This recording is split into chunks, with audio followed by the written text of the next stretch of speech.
Saan kayo papuntang tatlo? Saan kayo papunta? Dito kayo.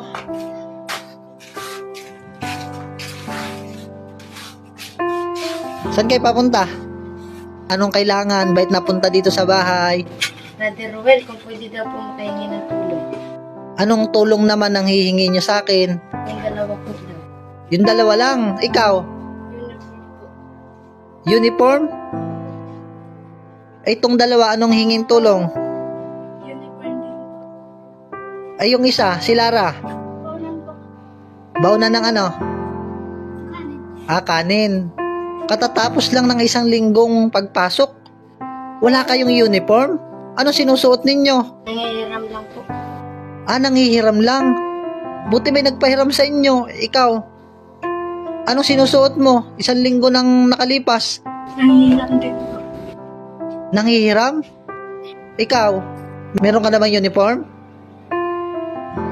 Meron. Anong kailangan mo lang? Baonan ng? Baonan ng kanin. Anong grade nyo na? Grade 8 ka. Ikaw? Grade 7. Ikaw? Grade 7. Dahil humihingi kayo sa akin ng tulong, huwag kayong malulungkot sa sasabihin ko, ha? Ano pang tinatayo-tayo nyo dyan? Uwi na kayo. Maligo kayo, magbihis, tapos bumalik kayo dito sa bahay. Pagkatapos ninyo maligo at magbihis, pupunta na agad tayo sa bayan. Ngayon din. Okay ba? Ilang uniform ang kailangan mo?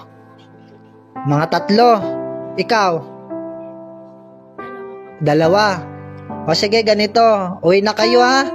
Maligo na kayo. Huwag na kayong malungkot. Tumismile naman kayo. Huwag kayong malungkot. Bibilahan na ng uniform. Bukas ay pasok na ulit, no? Para meron na kayong sariling uniform at may bago na kayong uniform. Okay ba? Sige, uwi na mga anak. Bilisan nyo, ha? Maghihintay ako.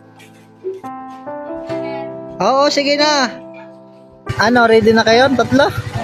Nakaligo na? Tara, sakay.